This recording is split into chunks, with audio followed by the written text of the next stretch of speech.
നമസ്കാരം. എല്ലാവർക്കും പുതിയൊരു വീഡിയോയിലേക്ക് സ്വാഗതം. ഇന്ന് നമ്മൾ സോഷ്യൽ സയൻസ് ക്യൂസിന് വേണ്ട പ്രധാനപ്പെട്ട ചോദ്യങ്ങളാണ് ചർച്ച ചെയ്യാൻ പോകുന്നത്. അപ്പോൾ നമുക്ക് വീഡിയോയിലേക്ക് കിടക്കാം. ഒന്നാമത്തെ ചോദ്യം, സംസ്കൃതത്തിൽ ഹിമാലയം എന്ന വാക്കിനർത്ഥം എന്ത്? ഉത്തരം മഞ്ഞിൻ്റെ വീട്. മഞ്ഞിൻ്റെ വീട്. രണ്ടാമത്തെ ചോദ്യം, ചാലിയാർ നദിയുടെ ഉത്ഭവസ്ഥാനം എവിടെയാണ്? ഉത്തരം ഇളമ്പലേരി കുന്നുകൾ. ഇളമ്പലേരി കുന്നുകൾ.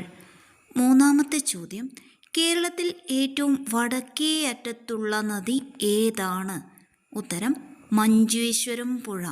നീളം 16 കിലോമീറ്റർ കൂടിയാണ്. അതുപോലെ തെക്കേ അറ്റത്ത് നെയ്യാറാണ്. അതും കൂടി ഒന്ന് ഓർത്തു വെക്കുക. അടിമവംശം സ്ഥാപിച്ചത് ആര്? ഉത്തരം കുത്തബ്ദീൻ ഐബക്ക്. അടിമവംശം സ്ഥാപിച്ചത് കുത്തബ്ദീൻ ഐബക്ക്. അടുത്ത ചോദ്യം, അടിമകളുടെ അടിമ എന്നറിയപ്പെടുന്നത് ആര്? അടിമകളുടെ അടിമ എന്നറിയപ്പെടുന്നത് ഇൽത്തുമിഷ്. ഇൽത്തുമിഷ്. അപ്പം അടിമവംശം സ്ഥാപിച്ചത് കുത്തബ്ദീൻ ഐബക്ക്.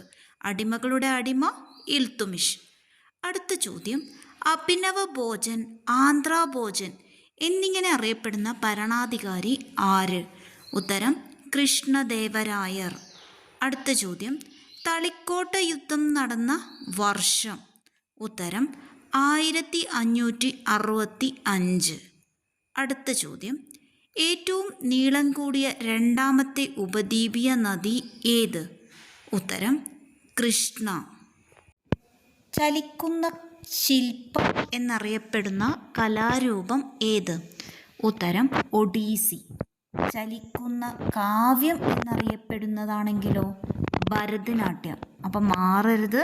ചലിക്കുന്ന ശില്പം ഒഡീസി, ചലിക്കുന്ന കാവ്യം ഭരതനാട്യം. കേരളത്തിൻ്റെ തനത് നൃത്തരൂപമാണ് മോഹിനിയാട്ടം. മോഹിനിയാട്ടം.